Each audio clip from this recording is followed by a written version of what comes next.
Om Sadashiva Samarambam Shankaracharya Madhyamam Asmadacharya Paryantam Vande Guru Param Ishwaro Guratmeti Multiveda Vibhagine Vyomabda Vyapta Dehaya Dakshinamurtaye Namaha Savavedanta Sedanta Gocharam Tamagocharam Govindam Paramanandam Satguru Pranatoshmaham Om Shanti, Shanti, Shanti. Namaste. Welcome to our Panchadasi. And last week we saw, we are on the third chapter, by the way, that we looked into the definition of the Jiva. So the Jiva, there are different ways for us to define the Jiva. So the Jiva is reflect consciousness, I would say, is the best definition. It is Chidabhasa, reflected consciousness. So the Jiva is a sentient, conscious, self-conscious entity because it's a phenomenon that occurs with consciousness pervading a subtle body. So we are objects with a subtle body in between the causal body and the physical instrument, and that allows consciousness to shine as reflected consciousness. No? So a definition of Jiva, so we can choose. But then the text goes about talking about the three states of the Jiva, the awakened state, and then the dream state, and then the deep sleep. The awakened state, the Jiva has its sense organs, the five senses, they are extrovert towards the environment. And in the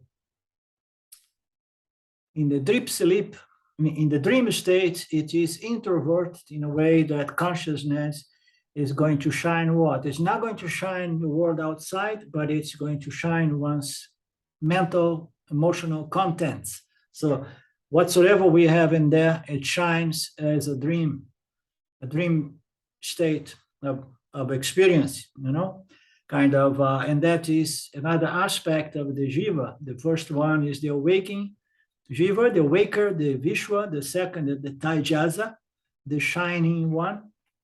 And we begin today looking into the deep sleeper or the sleeper, the Prajna, in the deep sleep state. Prajna is a subtle vritti that makes experience possible, and it means almost enlightened. So I don't know exactly where we have this. I haven't found yet any text from where this expression almost enlightened came from. So I'm curious to find it. If you find it, Lynn, share with me.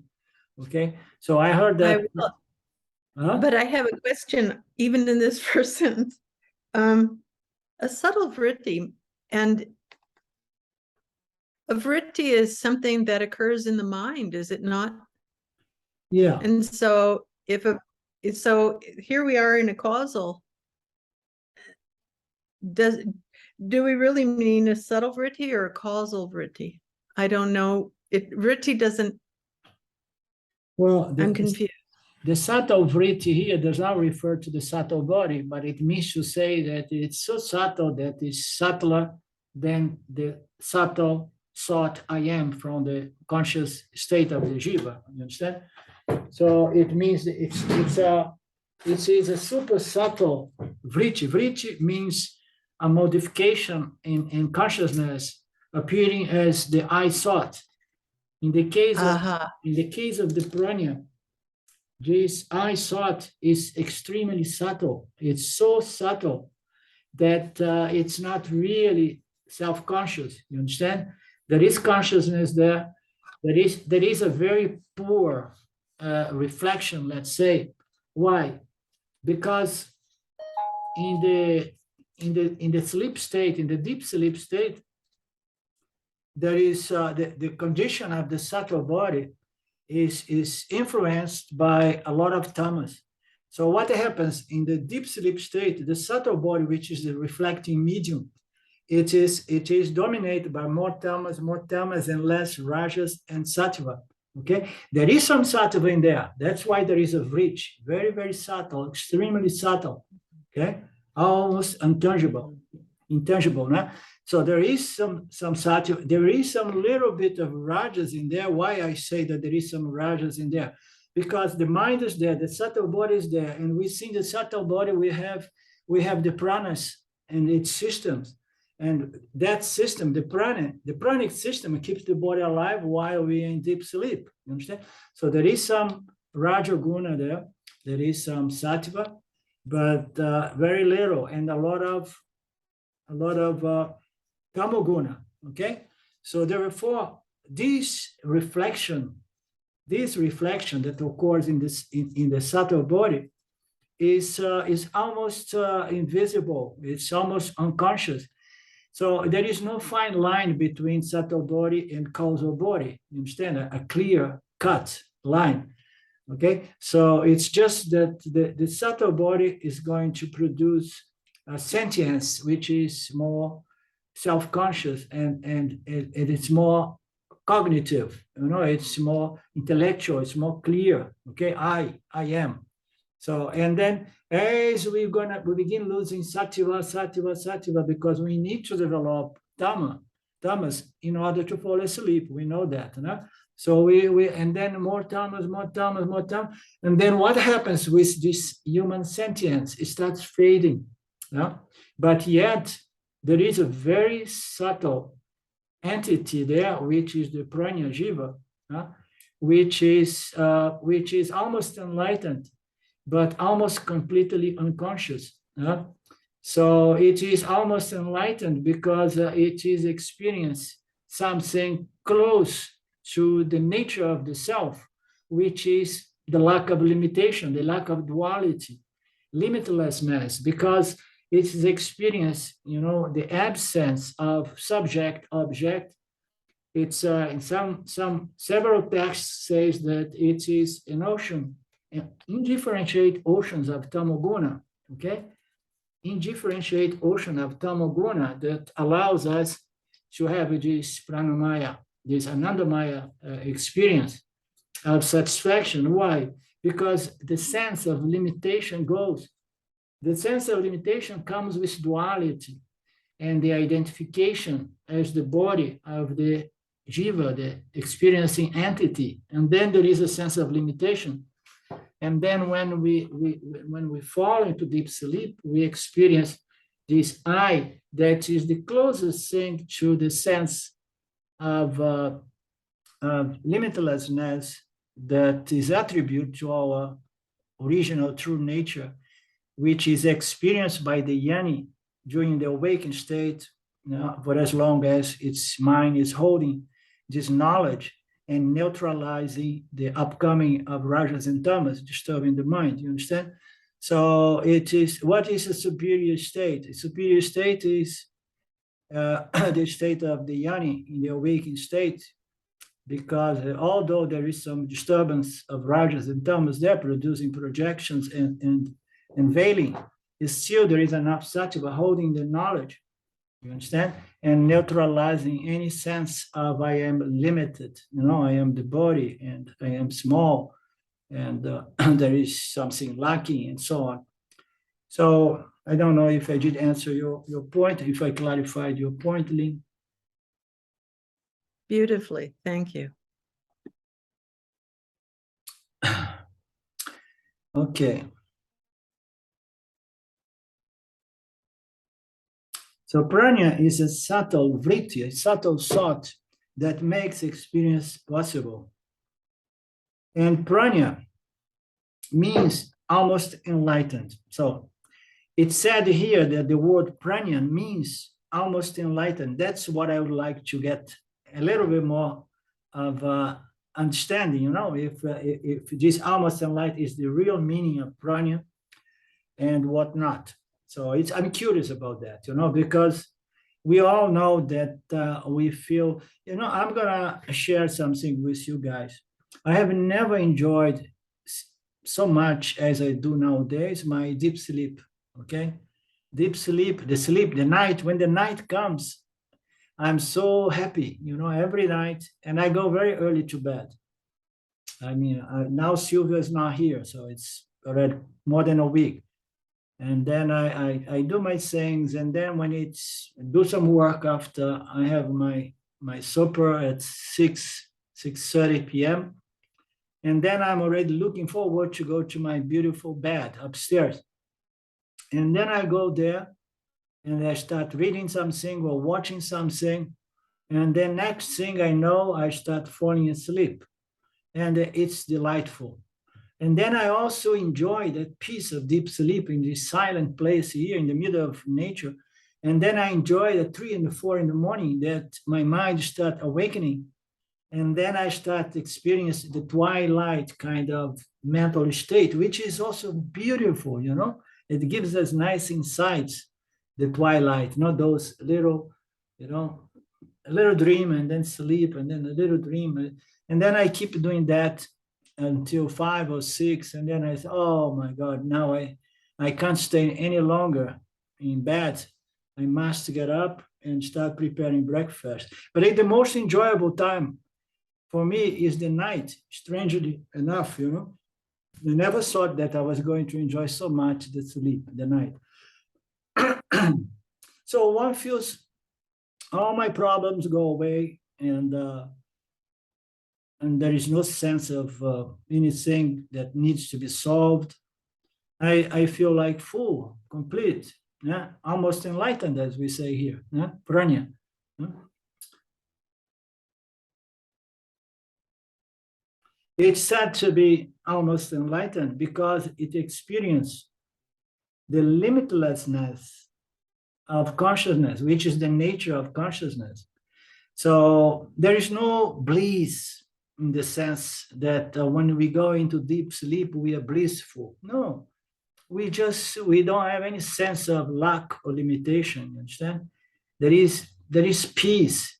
The best word is peace, you understand? Absence of desires and aversions, and anything. There is absence of light, of life, as we call life, Yeah, I mean, I guess one gets more mature, and then one start life. I enjoy better to sleep, And then and then I remember Papaji saying, so if you want to read, the secrets of the Yanni is like when the whole world is awake, you sleep while awake, Okay, now I'm the visual, I'm awake, but I want to sleep to the world. I don't want to be bothered or affected by these objects and situations and circumstances, and this magnetic pool of attraction and how you say attraction and what's the word that I often use? Is it repulsion? The repulsion, yeah, because I use it often in Portuguese language. So it's beautiful, the deep sleep, but we have to come back to the awakened state, and then we have to hold on to our knowledge, the knowledge of our limitless nature, which does not mean we're going to go through our day all blissful, I mean, there is a certain peace, there is a certain satisfaction, and there is a certain view of the beauty of this apparent order, and this projection, and everything is nice, beautiful. But at the same time, there isn't much interest, strangely enough, you understand? So much so that in my case, I do enjoy the sleep of the night, deep silence without any activity.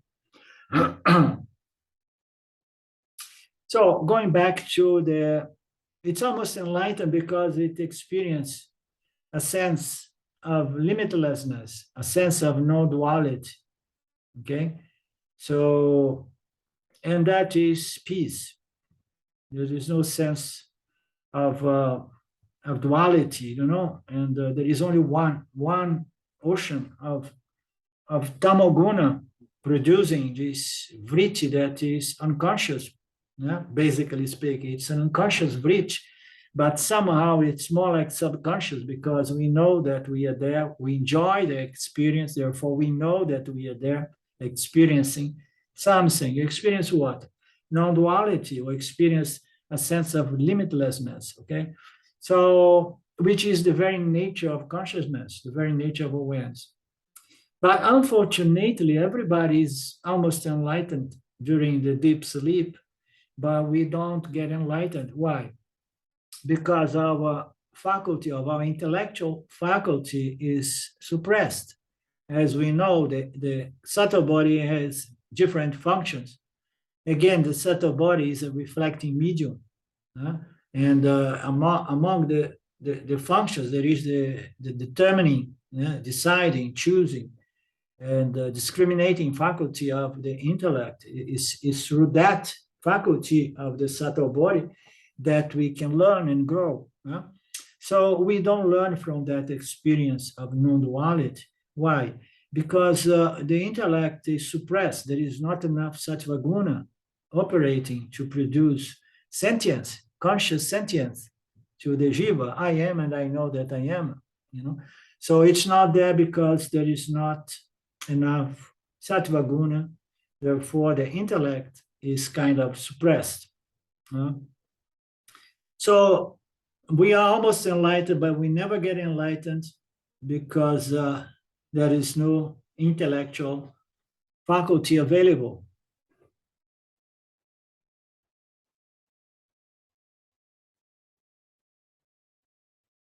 And then that could bring us to another nice conversation. And how about the dream state? So is there an intellect there? No, it's a good question. So how about my intellect faculty during the dream state? It is rudimentary, yeah, or rudimentary, we say. No, it's poor, in other words. But there is a certain sense of discrimination there. Yes, Lynn? So if the intellect in the dream state is functioning on a subtle, is it the free will that's not there in dream? Well, in the it's difficult to say because in the dream state, it is I don't know how to answer, to approach this question, because there is a sense of I, the Jiva. Yeah? Sometimes I see the Jiva in the dream. Sometimes I am the Jiva. Sometimes I see the Jiva. And then I get involved with that Jiva to the extent that sometimes I wake up in panic because something dangerous is happening. Or sometimes I wake up in bliss out because something wonderful is happening. You understand? So there isn't much discrimination there, although it's just vasanas at play. You see, when the vasanas are at play, it has the power to project themselves and bypass our intellect. And we see it even in the awakened state. The awakened state, sometimes vasanas project themselves, and we miss on discriminating on them, and we are taken to a ride, so to speak. You understand? So we go. The vasana has this power. No? So in the dream state, so vasanas are at play, and we don't have that sense, that intellectual ability to see what's going on and to discriminate and determine. It's just like if it's fear, it's being projected. You have no choice almost. You have to just experience fear. I remember once I asked Ramji if Taijasa could get enlightened. And supposedly no. So there would be no, you can't be a yani in dream state. I mean, unless it's a vasana. Yes, well, very good point, unless it's a vasana at play. Very good point. Because I was going to mention something that probably I mentioned to you before, is that there was a period of time I was working so much on these teachings. And I was seeing Ramji on those days in Portland. And then I had a dream. I had a dream in which I went into the dream and I started dreaming. And then within the dream, there was a thought that was saying, come on, this is not real. This is a dream. I start questioning the dream, saying, I see, no, no, no, this is not real. This is a dream. This is a dream. And then I woke up from the dream. So I shared that with Ramjit, saying like, it's almost as if this inquiry into the nature of reality, was somehow leaking into the dream state, which is exactly what you said, unless it is a vasana at play. Yeah, and then a vasana at play can tell you like, oh, I am Brahman, Aham Brahmasmi in the dream state, because it's so powerful, the vasana, that can go even there. So, but otherwise, so our best chance of learning and growing and getting self-knowledge is, of course, when our conscious mind is at full speed. It's fully operated, and the intellect is there at our disposal. So, anything else? Thank you. We don't have much control over dreams. I keep watching my dreams. Sometimes I wonder, I say, oh my God, when this dream is going to end? And then it seems that there is something there in the basement still producing that dream, And it's not that they are necessarily bad. It's just a dream,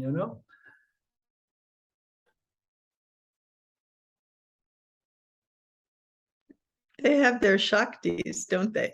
Yeah, they do. Yeah. Sometimes really powerful. Yeah. Yeah.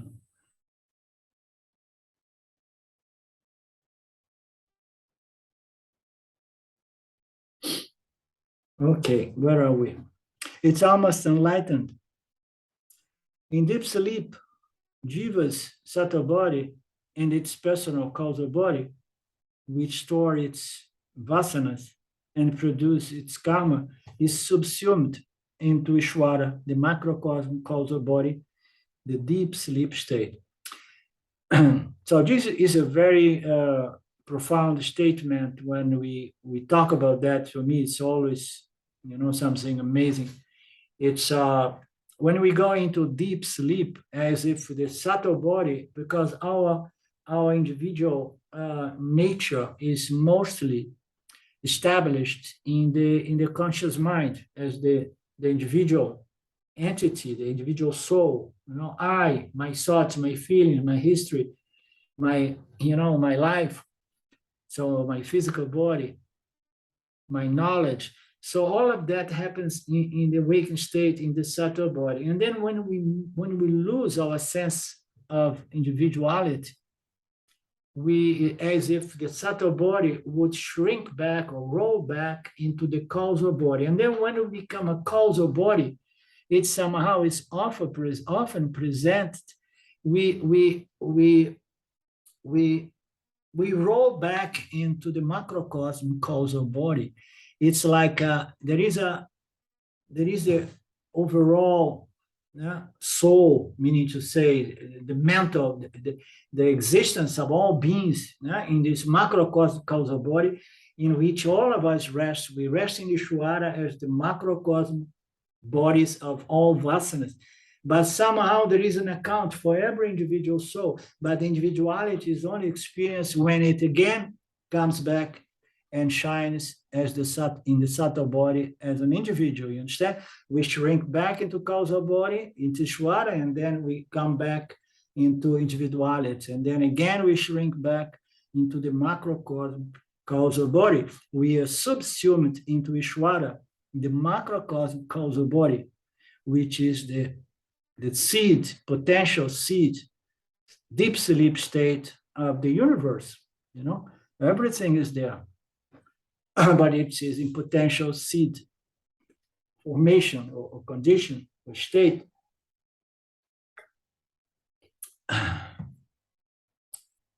Okay.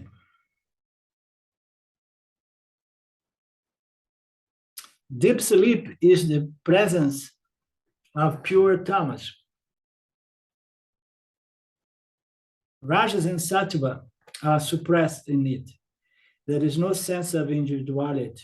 The ego, the ahamkara in this state, because the subtle body, the residence of the ego, is not present. Okay. So in my own language, deep sleep is, I mean, I already spoke a little bit about that, answering your question. Deep sleep is consciousness conditioning, okay, conditioned by dominated with a large predomination of tamoguna, okay, is going to produce this very pale vritti called the prana. Deep sleep is the presence of pure tamas, so it is a byproduct of excess of tamas operating the subtle body, which makes the subtle body become non-reflective or not shining with sentience. You understand? So the excess of tamoguna is going to condition the subtle body in a way that this I am, this conscious vritti, I am, fades, and then there is a kind of a subconscious vritti. It's still a I am, but it's subconscious, which is the prana, okay? And we need a lot of tamoguna for that, okay? In the presence of tamoguna in the subtle body being crowded by more tama and less rajas and sattva is going to produce the state of deep sleep. In that condition, rajas and tamas are suppressed. So they diminish to the minimum possible. And then one lose this conscious mind, this conscious thought, I am, I exist. There is no sense of the individual ahamkara, the ego. So that fades, because that is a byproduct of the individual soul, which depends on this reflection that occurs in the subtle body, the ego, I am, I exist, and I think, and I do. So the sense of individuality in this state is not present, because the subtle body is conditioned by too much tamoguna. So again, there is no clear line between the subtle body and the causal body, because the subtle body is not present. So it is in the presence of the subtle body that tamas takes over and spreads until there is no reflection. And then it's said that the subtle body is basically non-existent, or it shrinks back or folds back into the causal body. You understand? Howsoever we want to see. But these three states, you see, when we say the Jiva experience three states, the awaker and the dreamer and the sleeper, three states. The states, where do the states occur? In the mind, three mental states. So it occurs in the mind, and I mean, you should say it occurs from the reflecting medium, the subtle body. The subtle body is going to produce three states.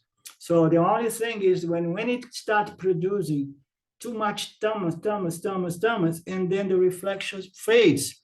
There is no inner reflection as illumining the vasanas, and neither outer reflection illumining the world. It just fades. But all is happening in the subtle body until the subtle body is no longer a real reflector, as it occurs in the waking state and in the dream state. In sleep state, it does not reflect. Tamoguna is going to absorb consciousness rather than reflect it, as we say.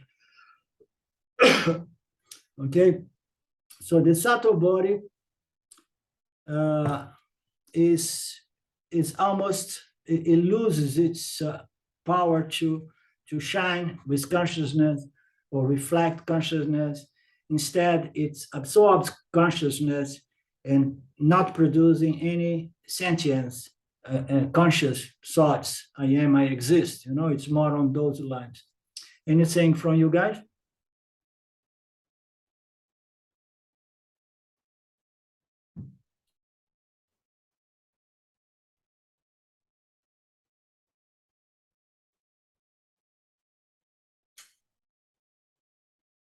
Okay, going back.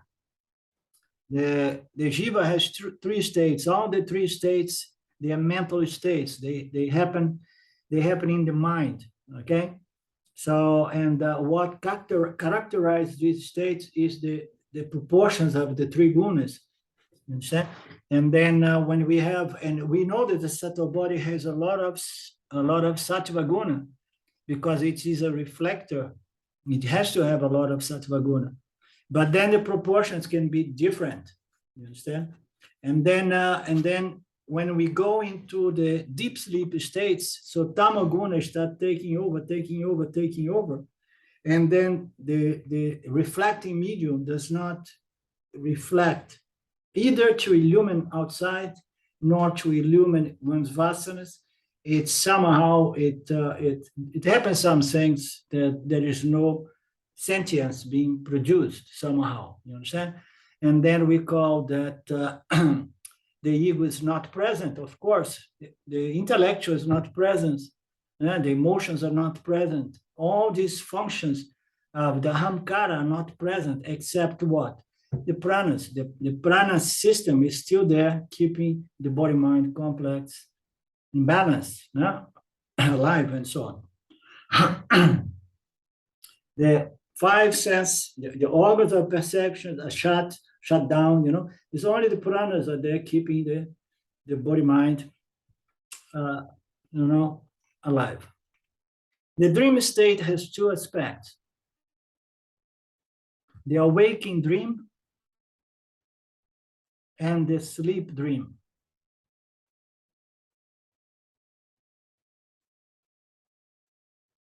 It's called the pratibhasika state,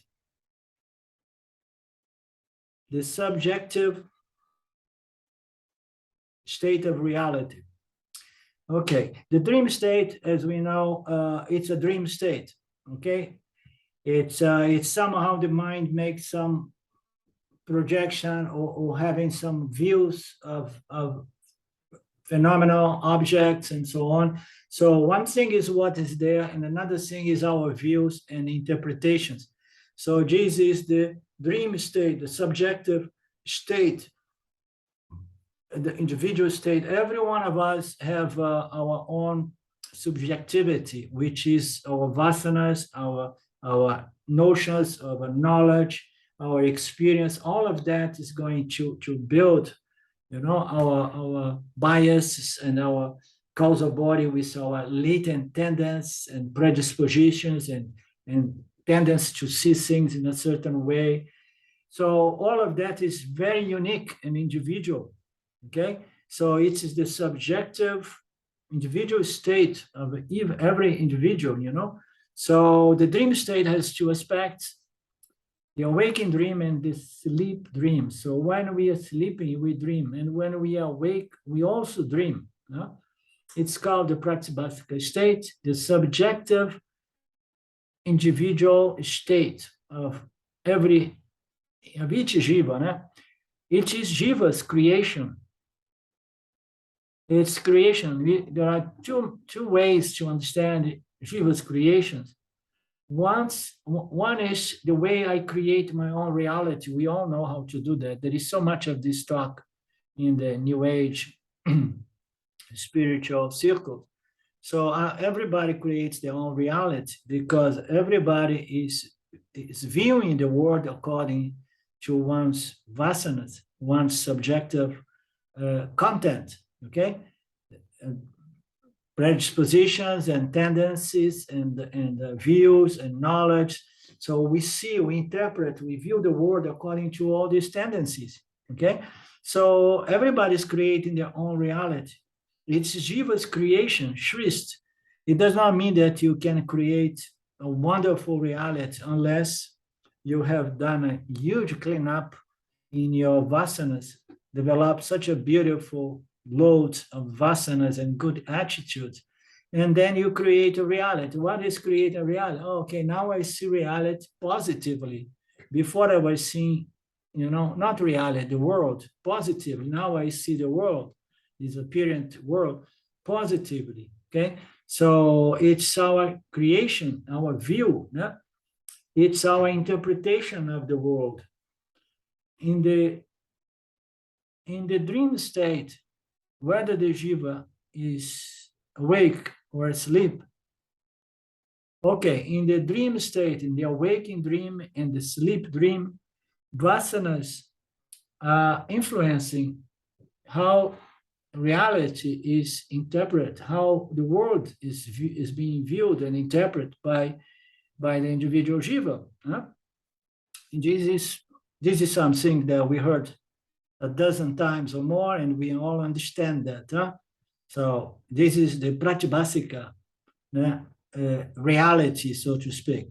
Pratibhasika Satyam is the way Jiva sees its environment. Now we call reality, it's the way Jiva sees the world, its environment. And and this is a total subject, unique according to our bag of vasanas and so on.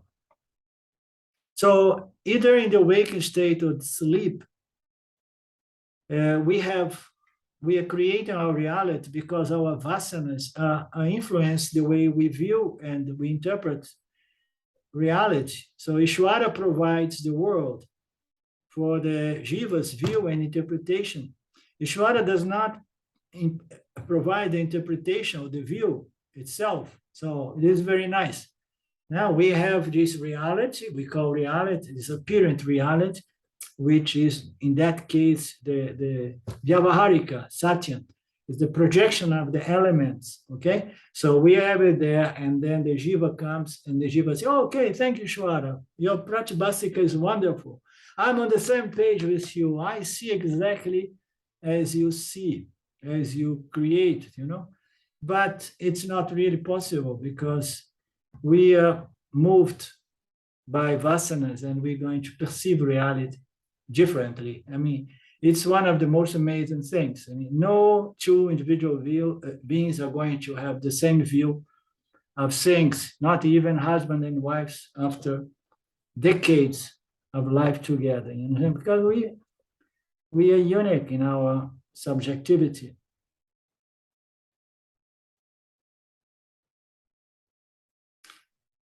Ishwara provides the world, the Pratibhasika, the Vyavaharika, Satyam.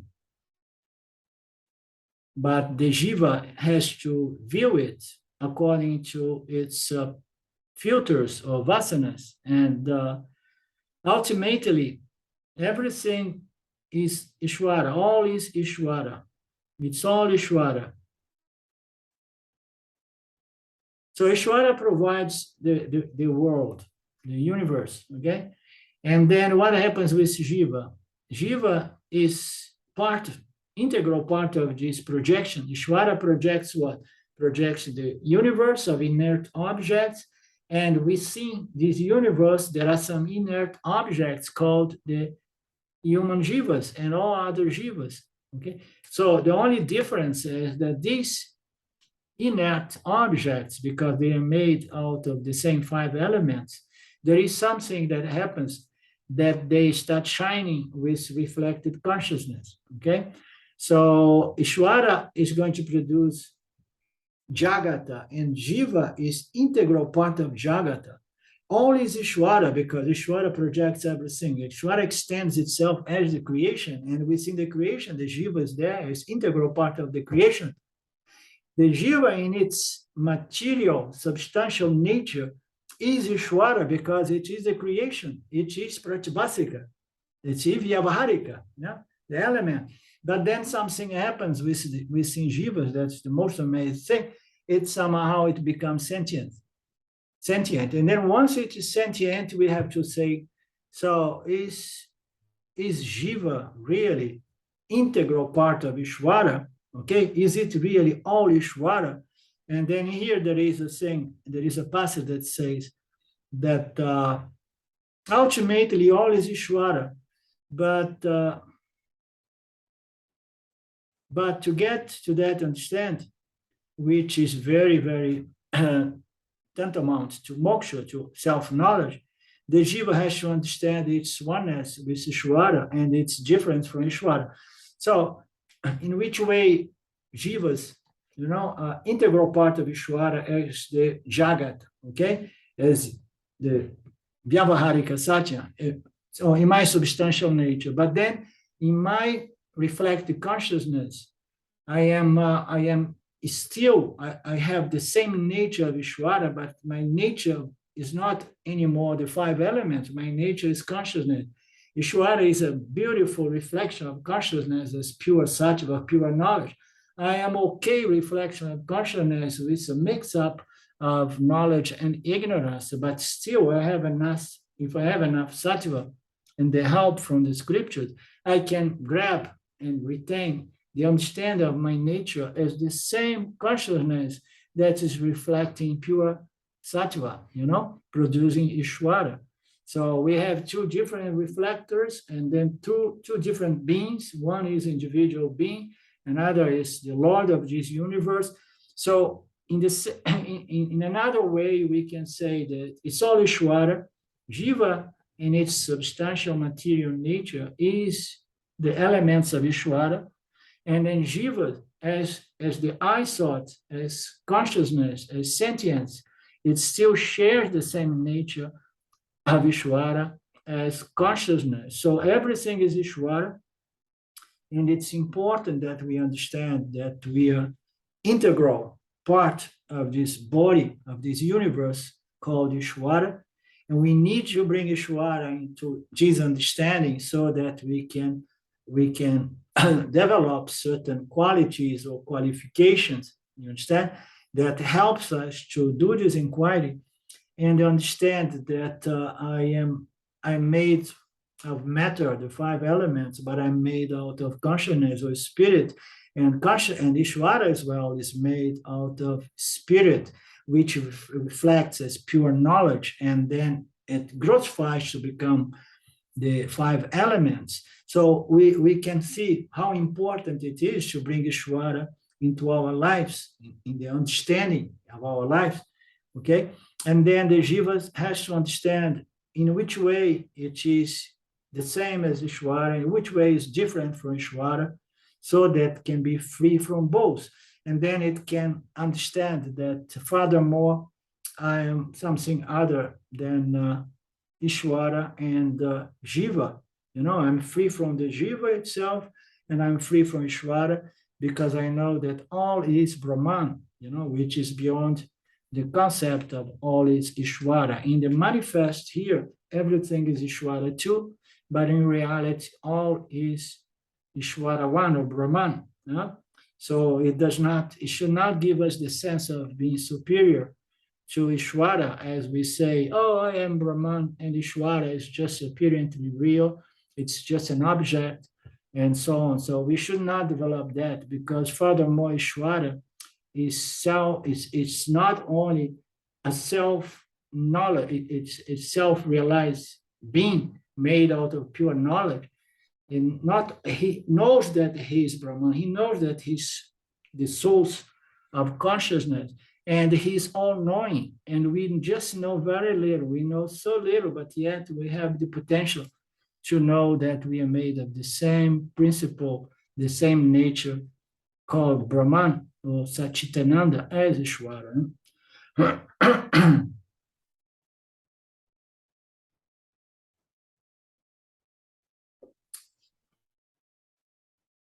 Okay. I began this class today. I'm doing things here and I'm cooking for myself. And then I tend to cook and Sylvia's not serving for me.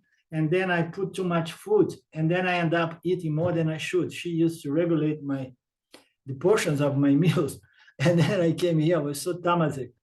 And then I said to myself, I'm gonna get some grape juice to give me a kick to see. So I hope I'm not going too fast with the expositions here,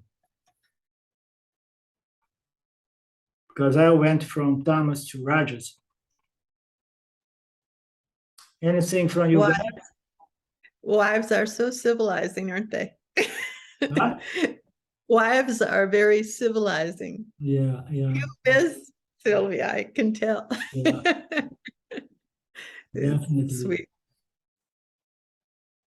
Okay, the verse number 10. According to scriptures, consciousness assumes the form of manifold jivas and enters into their bodies. The word jiva means something that gives vitality to a body. It comes from the root jiv, which means to live.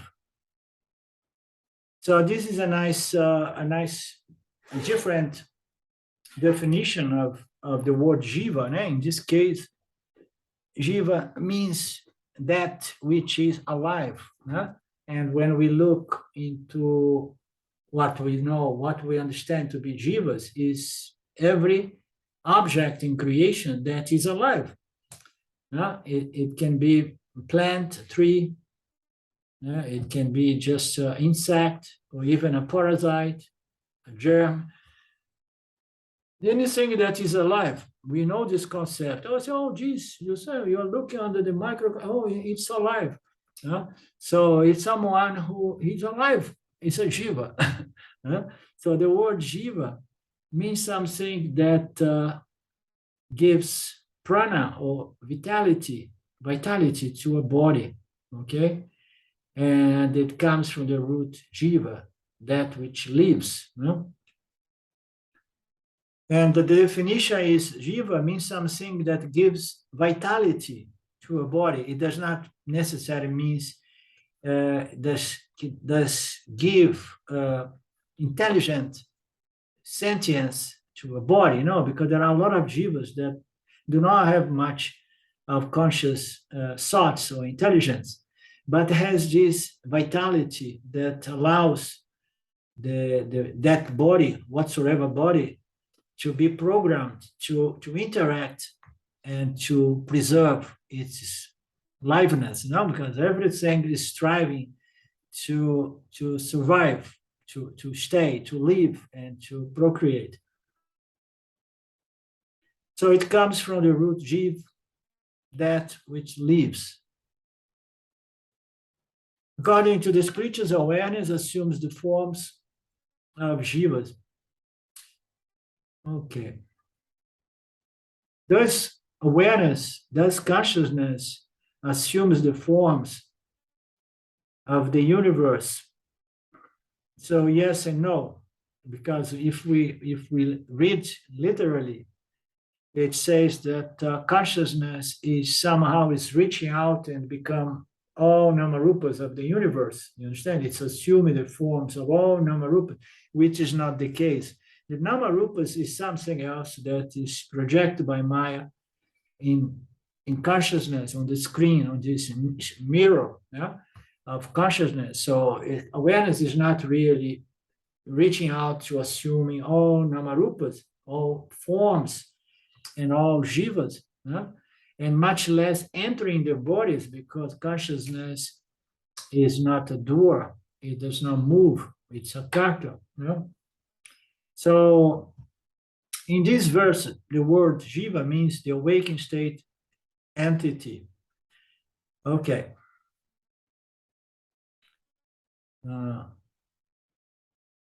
Let's see why it's being stated that.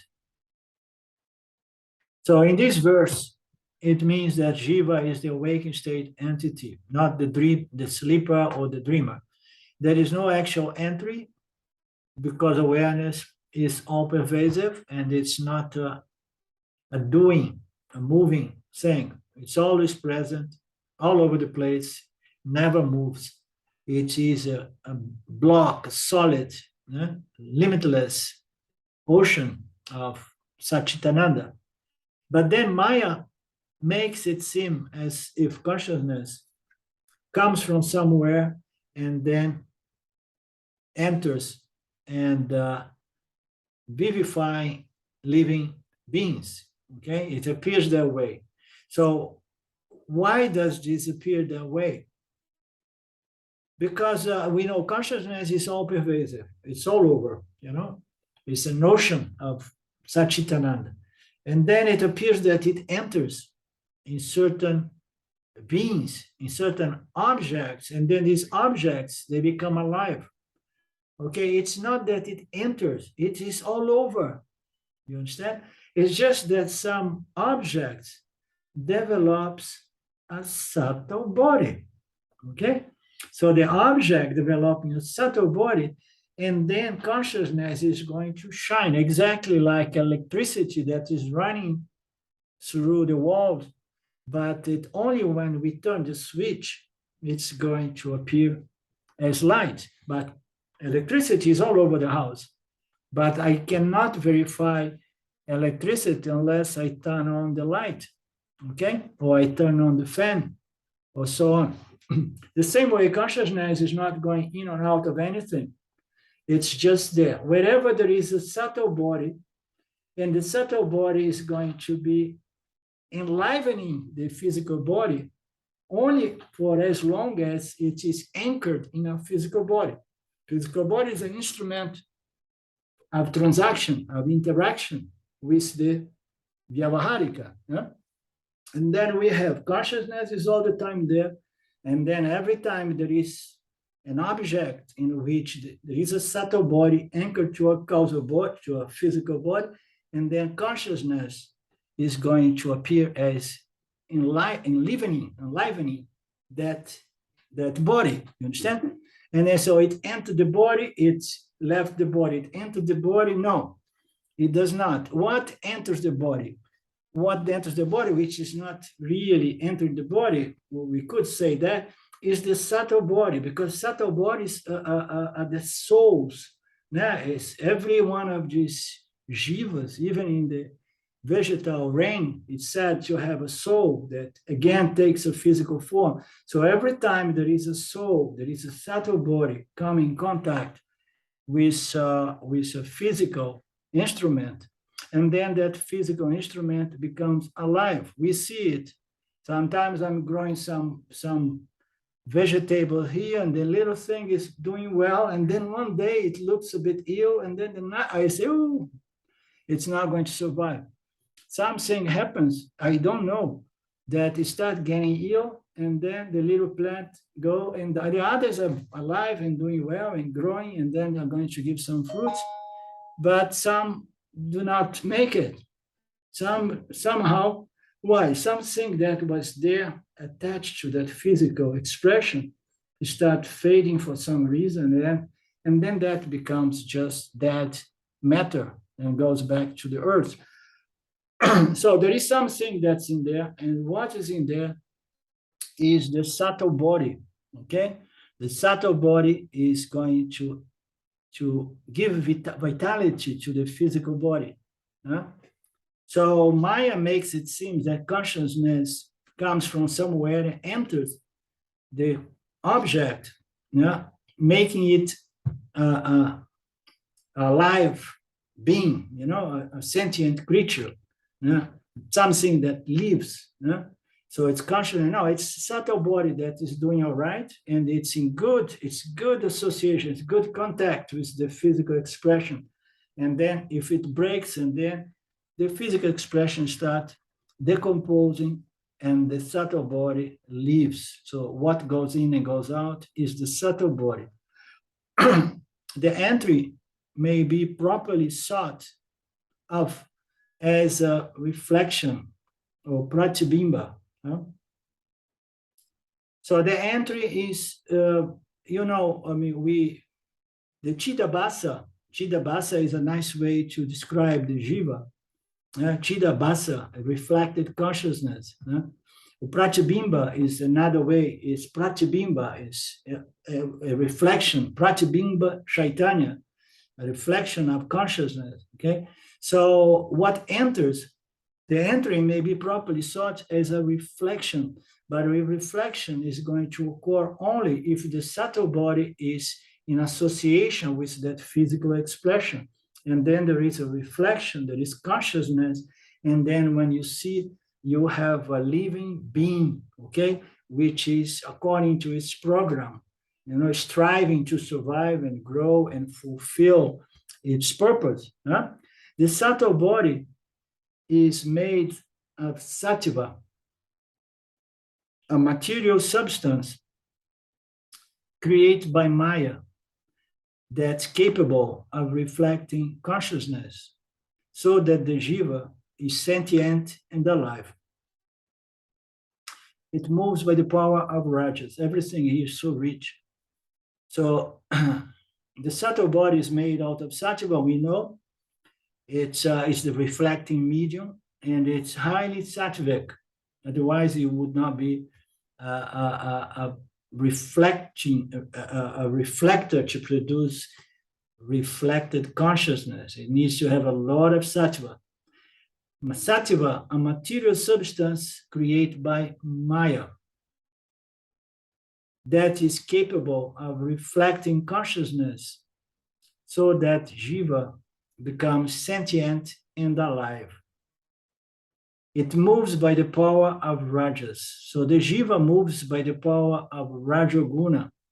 The Jiva thinks and discriminates and discerns by the power of Sattva Guna.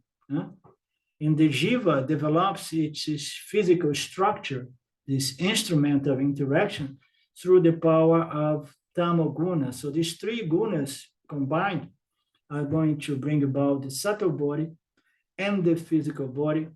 And the subtle body is where this phenomenon called sentience occurs due to this excess of sattva guna, which is the subtle body is something very amazing. It's matter.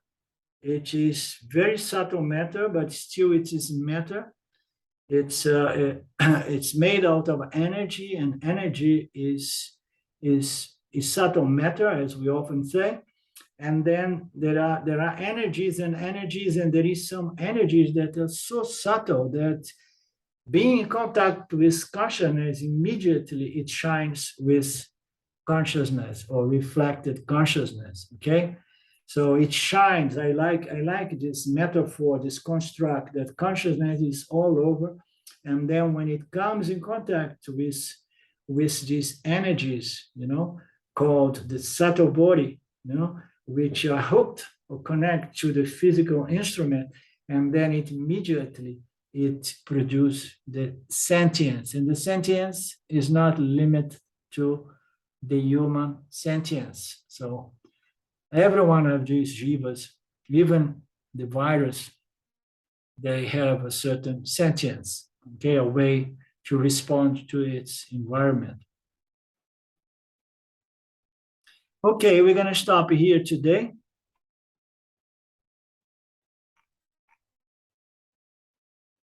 I have to confess that it was a bit intense for me. I began from being too tamasic, and then I drank too much sugar here, and then I moved into being too rajasic. But with the help of my friends, we made it.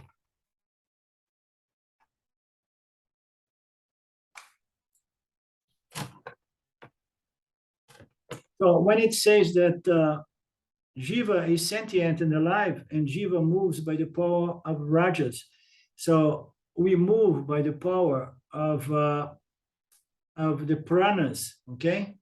So the vital airs that somehow sustains our physiological systems and our organs of actions, and organs of reception. Everything is moved by this intelligent air, which is made mostly of Rajaguna, backed up by a lot of intelligence, or Sattva Guna. It is Raja because it's very energetic.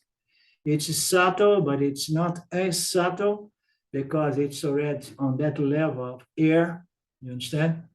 And but it is designed, it's programmed, it's made in a way that can be programmed for doing all these functions, okay, in connection with our mind and our brains. It's fascinating. So Rajoguna is there behind our pranic system, which is something important to visualize as well. Okay, my friends. Om Purnamada Purnamidam Purnamudachyate Purnasya Purnamadaya Purname Bhavashishate. Om Shanti Shanti Shanti. Thank you, Lord. Thank you, my good friends. I'm going to send a message to Claudio to see if he's okay. And then I will let you all know in our WhatsApp page group. Okay? Namaste. Goodbye. And there is no river ditch for Claudio today. Bye-bye. Okay, thanks, Arlindo. Thank Bye. you. Bye-bye.